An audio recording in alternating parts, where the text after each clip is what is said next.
Hi there, I'm Emily Knight, and you're tuning into the Animator's Blueprint. As a student at Animation Mentor and an inspiring animator, I'm excited to share this platform with you where we meet the heroes of animation from DreamWorks, Pixar, and beyond. Each episode is a new adventure filled with career-changing advice, creative inspiration, and the inside scoop from the world's top animation studios. Whether you're just beginning your journey or mastering your craft, this vodcast is your gateway to the animation industry. Let's embark on this creative expedition together. Hello and welcome back to the Animator's Blueprint. Thank you so much for Jay Jackson joining us today. He has been a mentor at Animation Mentor since 2007. And just thank you for your time today. How are you? Hi, I'm good. Thanks for having me. Yeah, of course. It's a pleasure. So first, where are you from? I'm from St. Joseph, Missouri, near Kansas City. Oh, And awesome. I actually went to the same school where Walt Disney went for his Saturday classes when he lived in Kansas City. Oh, no way. That's Yeah. so cool. I have family close to, they're in Kansas in a small town called Colby. Ah, Yeah, very all right. close to Missouri. Yeah. Uh-huh. And so from there, how did you transition to your first project that you've ever worked on for animation? Um, I made an animated film at the Kansas City Art Institute. Okay. I was studying photography and film at the time, and I basically taught myself animation just using the Preston Blair book. And that got me interested. I won a little award in a film festival, so that got me excited about animation. And then I got a job right out of school doing educational films in Kansas City. But I found that was very boring. Okay. And I read in a magazine that the Walt Disney Studio was looking for young people to train. And I thought that sounds great. So I flew with my portfolio to California. And the first time I was rejected, but I got a really good critique by Eric Larson, Mhm. who went over my drawings and told me what I needed to work on, that I needed to get more life into my drawings, more of a feeling of action and movement, Mhm. because all of my figure drawings were very static, people just sitting or standing. So I spent the next year practicing drawing people playing sports and dancing and jumping and running and all that kind of thing. And when I went back with my new portfolio a year later, I was hired and then went through training with Eric. No way. And how old were you at that time? I was 28 or 9, I think. Okay. Yeah, Wow, that's something so like that. incredible. I didn't know you were rejected the first time. I thought it was, I like to tell students that because a lot of people were, yeah. and a lot of my friends who are great animators had the letter posted on their wall that of their first rejection letter. And I think everybody kind of reminded each other that it takes persistence. Or just the other day, I was reading an article saying that the most important quality to have is grit. I don't know if you know the word grit, but it basically means perseverance. Just keep trying. Don't give up if you don't get what you want the first time. 100%. You learn more. It's Oh, never a loss. 100%. Okay, awesome. And once you got to Walt Disney Animation Studios, what was one of your favorite projects working there? Because I saw you have a wiki, Walt Disney Animation Studios wiki, and I was looking at all the projects that you were on, and I cannot believe it. So please tell us which one was your favorite, if you well, have, if you can name one. yeah. Well, my favorite was Little Mermaid and doing Sebastian the Crab. I thought he was just the coolest character. I loved the design. I loved the voice, the actor who did the voice. I loved um, the story and Sebastian's position in the story, which turned Mhm. out to be very pivotal. and it was just fun to animate him because he was so stretchable and squashable, and he doesn't really look like a crab, so we Right. took a lot of liberties with him, and it was just fun to animate. Oh, So awesome. yeah, that was my favorite, and I'd say my second favorite was probably doing the gorilla family in Tarzan.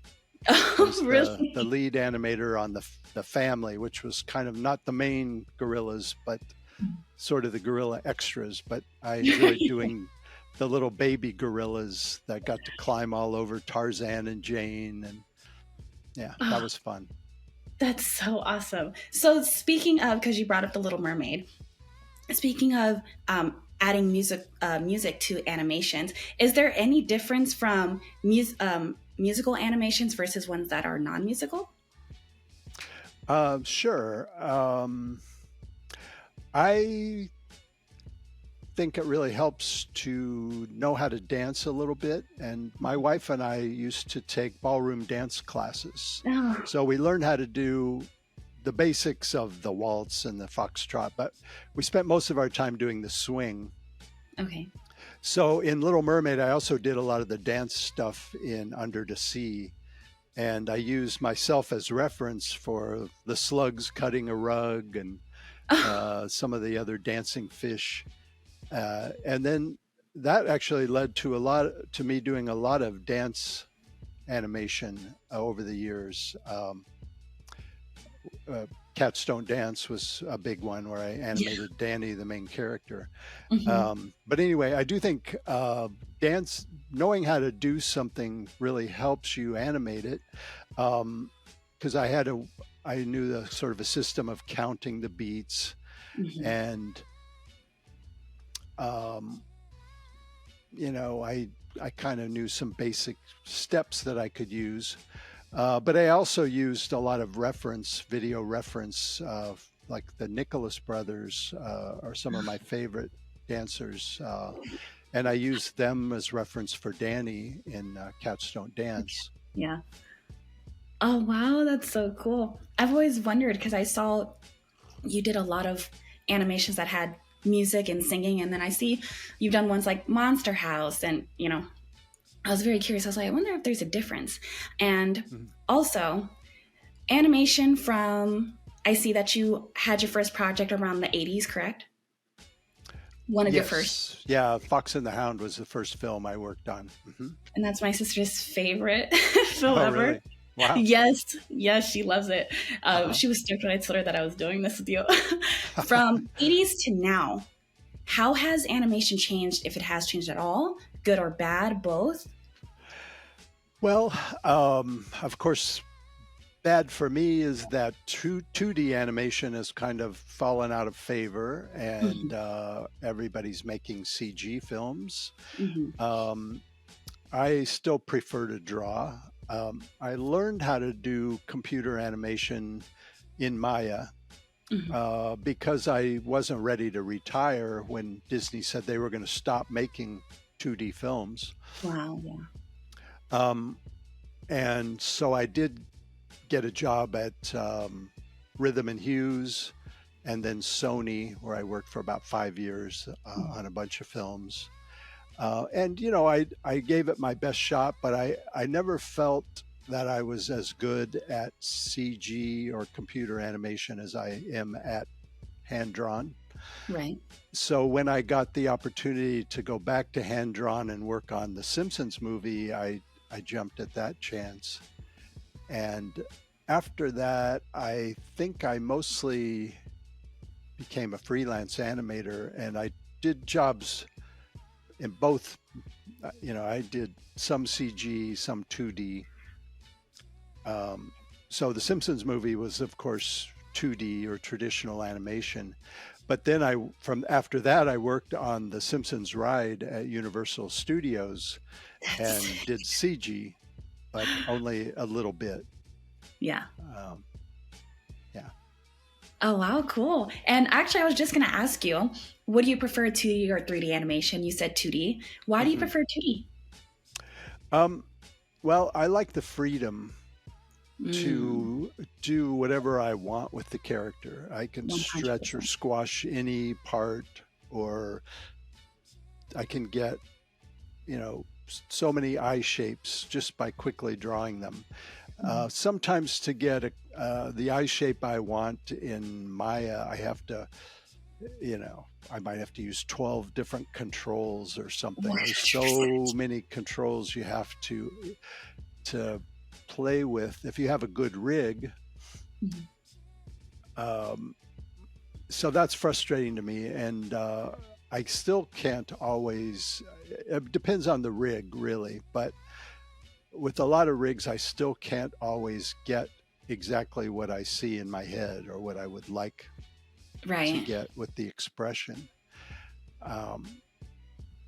And I feel like there's sort of a disconnect, because I think about a pose that I could just draw quickly, but it takes a lot longer to manipulate all those pieces in Maya, all those joints.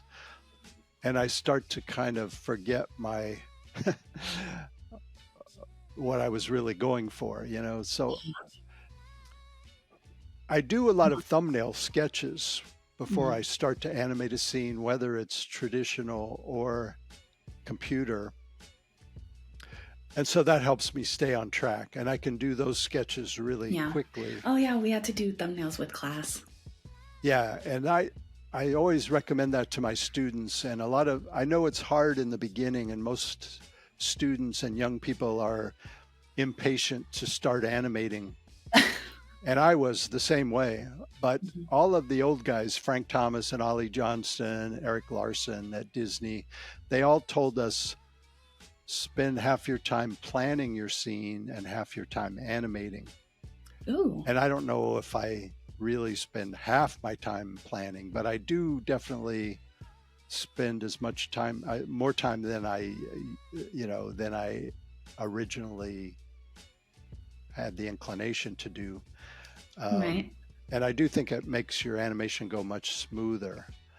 And it's, you can try things out in thumbnail sketches and experiment a lot, so that by the time you actually do your animation, you know more what you want, and it goes much more smoothly. And I think it's then more fun too. Oh yeah, 100%. Oh, sweet. And speaking of doing the best and getting the best possible outcome with an animation, what are the steps for you to get it almost near perfect, if not perfect, when working on a project? Okay, well, I would say, first of all, it's never perfect, but you get as close as you can. Usually, a lot of people joke that the scene is only done when they take it out of your hands. And so, yeah, you have a deadline sometimes, and they say, we want that scene by Friday, and I'm working on it all the way up to the last minute, and I'm thinking, I still have things I want to do. But, sometimes you can say, give me till Monday, and they might say, okay, or they might say, no, we got to have it now. So, but that's not what you asked. Let's see. Yes, what were you asking me? What are the steps I go through? Yep. Oh, yeah. Okay. Well, first of all, like I said, I think about the scene quite a bit before I do any drawings at all. I close my eyes. I try to imagine the scene. And of course, well, I guess before that, if I'm working on a feature, I have to check the continuity. I try to see, okay, what's happened in 4 or 5 scenes before, and what's happening in the 4 or 5 scenes after. So I know that my scene will fit in and not repeat something that's been done or will be done. If there's some gesture or some attitude, I try not to, repeat it. So I have to think a lot about the continuity first, and I often discuss that with the director. Then I would do a bunch of thumbnails, and sometimes I can actually show the thumbnails to the director. It depends on the director. Okay. Some will like to look at thumbnails. Some prefer to look at video reference. And that's become much more standard, I would say, with computer animation. So typically then I would act it out myself in front of a camera and then show. I would do that sometimes 20 times before I get a performance that I like. Oh, wow. I rarely do one and say, okay, that's it. Mhm. What I'll do is I'll act it out and then I'll watch it and I'll think, what could be better? And then I'll try another version. And then I'll do maybe 3 versions, then I'll study them, and then I might do 3 more. So anyway, I keep doing that till I get a version that I think is decent, Right. and try to get the director's approval. And that saves a lot of time, because the worst thing to do is to just go to your room, spend a lot of time animating a scene, and then show it to the director, and then the director says, oh, well, that's not what I had in mind at all. I was thinking it was going to be Yeah. X. So you've wasted a lot of time that way. So it's always good to discuss it or show something to the director before you go too far. Mhm. And then once they've approved it, then you can be more confident knowing you're on the right track. So then, of course, I just animate the key poses, whether I'm doing traditional or CG. I think in terms of poses, and I try to push those poses and exaggerate them, make them as strong as I can, make sure I have a good silhouette with my pose. Ooh. Silhouettes are very important for readability or clarity. And once I feel pretty good about the key poses, then I'll do the breakdowns and the in-betweens and just iterate from there. Oh, sweet. Yeah. Show it to the Okay. director, get comments. That's from start to almost finish for every project. Yeah. Pretty much, yeah. Working in the animation industry, I know criticism is a huge thing. How important is it to handle good and bad criticism, especially bad criticism? You dropped out there. You said good and bad. I'm pretty sure you said maybe feedback? Yes. Feedback. Well, that's very important, because you're not going to last very long if you get upset or talk back to the director. Yeah. I mean, there are times, it always depends on your relationship with your director and what their personality is like. There are times when I go to a director and say, well, I have this idea, which is a little different. What do you think? And you can discuss it. And sometimes I can change their mind about something. But I've worked with a lot of great directors, and typically I like their view, and they're thinking about the big picture. So when you focus on your one little scene, you might want to put more into it than is necessary, but the director might say, oh, you don't need to do all that, just do this one simple thing and it'll be great. So that happens a lot. Right. So anyway, it's a give and take kind of a thing. But if you're not cooperative and collaborative, you're not going to last very long, probably. Definitely not. Just taking the classes at Animation Mentor, I'll get critiques, obviously, and some of that I'm just like, oh man, okay. But I don't take it too close to heart, because it's just trying to help me further in my career, So I've realized criticism and feedback is very important, and not to take it too personal. Right. Good point. Yes. So throughout your animation journey, your career, who has been your biggest inspiration? Well, I guess I would have to say Walt Disney to start with, because I still remember Pinocchio, seeing that when I was a kid, and being scared to death, but so entertained and so absorbed in it, and thinking it felt like a real world. And it still amazes me that everything was created from a blank page for that. Wow. For those classic films. Yeah. that was huge inspiration for me. And then when I actually got to work at Disney and go through training, Eric Larson, my mentor, was very inspiring. And he just kind of had a nice, calm, but confident approach to everything. And he was just a great teacher, so he inspired me a lot. I also worked with some great young animators at Disney, like John Lasseter. He and I were good friends, and he always had great story ideas and great personality ideas, and he helped me a lot. So I learned a lot from the old animators, and I learned a lot from the young animators, and people like Brad Bird, John Musker, Tim Burton. We all helped each other. Oh, that's so awesome. That is so awesome.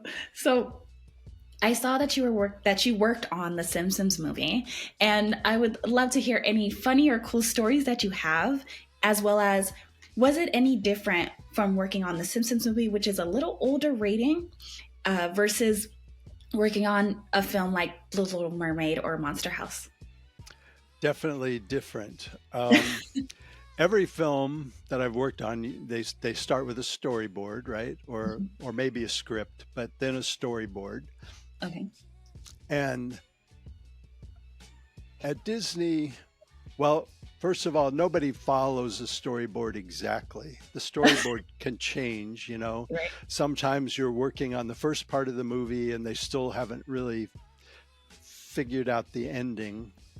But at Disney, they really made a strong effort to get the story all working before the animators got too deep into it. Because it's so expensive to do the animation that you don't want to do it over again, right? You try to plan everything and make sure the story's working, and then you animate it once and then you move on. With The Simpsons, it was very different, and they had a storyboard, and they had writers, really funny writers, who just kept writing and rewriting the script all the way through the movie. Oh. Including up until a couple weeks before we had to finish. And part of that was because they put in a lot of jokes that were topical. You know, things would happen in the news. I mean, when we started the movie, it took about a year. So some of the jokes that were funny in the beginning, well, maybe they were still funny by the end, but they came up with funnier jokes that related more to politics or the state of the world or something. Fads, trends, whatever. So anyway, I actually took a photograph of we had two big double wide closets, and by the end of the movie they were stacked floor to ceiling with script revisions. Oh my. There were just hundreds. And so almost every day, we would have a script, we'd be working on a sequence, and a new script page would come in, and you'd have to throw out page 14 and put in a new 14. And then the next day, page 12 would come in, you'd put that back, and it would just be constantly rewriting the jokes. And I'll give you another example, which didn't relate so much to writing, but if you remember the movie, there's a section where the band Green Day is playing on a barge, and the river is so polluted that the barge gets destroyed and they sink into the water and die. So then there's a funeral scene. So I also know how to play the piano a little bit. I know the basics. So they asked me to animate this church lady playing the organ, playing a funeral version of the Green Day song, American Idiot. And so they gave me a recording of the song, and I got the beats, and I actually made her hit the notes on the piano that I didn't try to be that, every exact note, but generally I made it look like she was really playing the piano or the organ, That's I should sick. say. Yeah.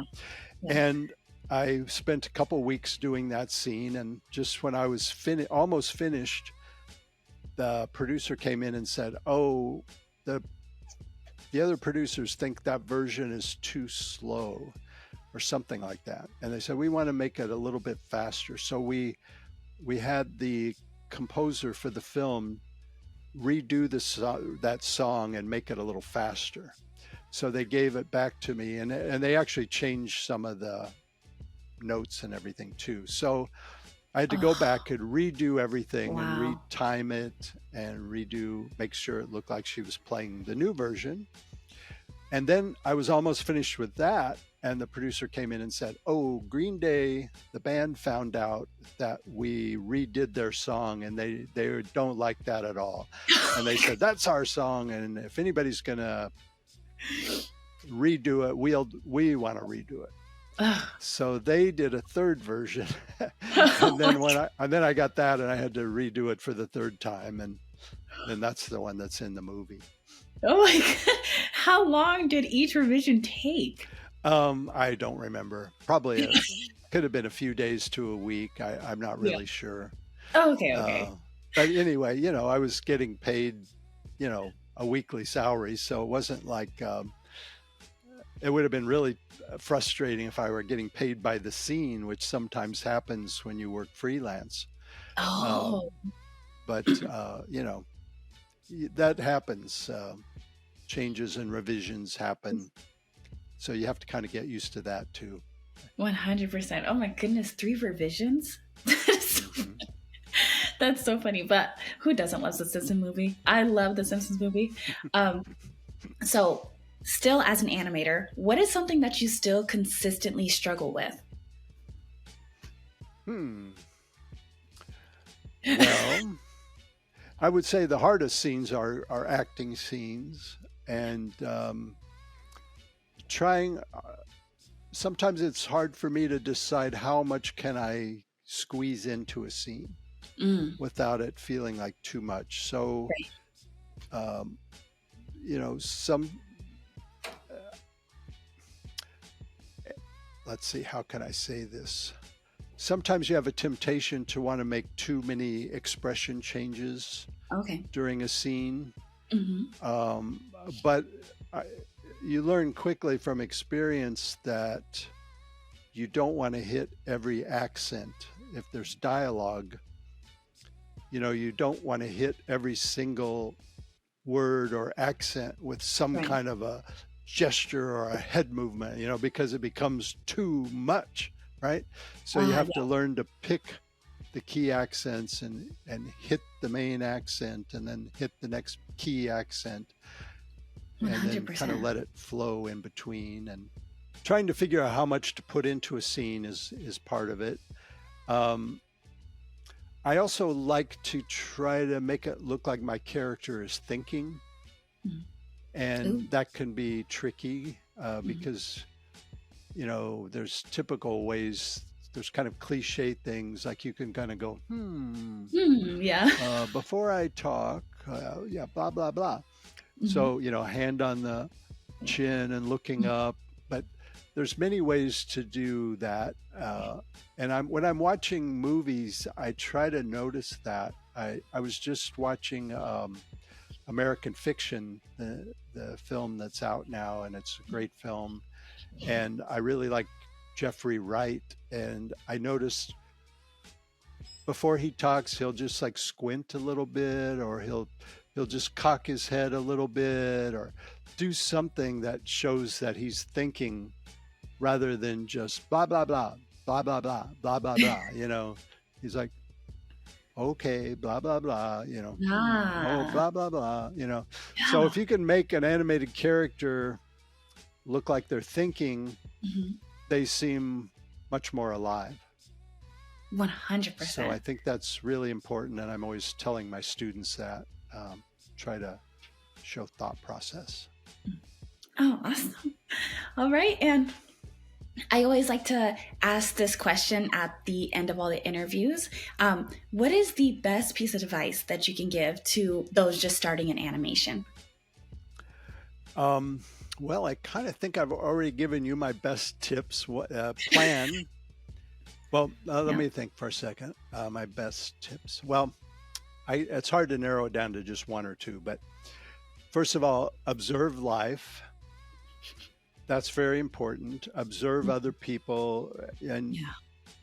observe how people react to things Mm-hmm. and how they react differently. Mm. And not only that, but notice how different people walk, for example. Right. Like what makes, your sisters walk different from your other sisters walk, or, some other stranger. Like try to notice the differences that people have, quirky little things that they might do. I just threw out walking as an example, but how people gesture with their hands. Do they open their hand or do they use a fist, or how do different people communicate? Try to study that. Practice figure drawing. I think that's good no matter what kind of animator you are, because that helps you get good poses etched in your brain, and things like balance and line of action through the body, getting interesting poses, avoiding straight up and down poses. There's usually some kind of twist or tilt, and that can make things much more interesting. So study that. And then before you start to animate, plan, like I mentioned earlier, do sketches, think about it, try different approaches. Yeah, I think those are my best pieces of advice. Awesome. Best piece of advice coming from Jay Jackson. I just want to thank you so much for having the time today to do this and coming on the Animator's Blueprint and sharing your experiences, advice, anything. It's going to help out a lot of people. But thank you so much, and you have a great rest of your day. Okay. Thank you. Good talking with you. Thank you for joining us on today's episode of the Animator's Blueprint. Our heartfelt gratitude goes out to Animation Mentor for sponsoring our podcast. To show our appreciation, we invite you to visit animationmentor.com/podcast. Here you can download a complimentary animation ebook. It's packed with valuable insights for animators at every level. It's our gift to you for subscribing. Keep animating your world, and we'll see you in the next episode. Stay creative.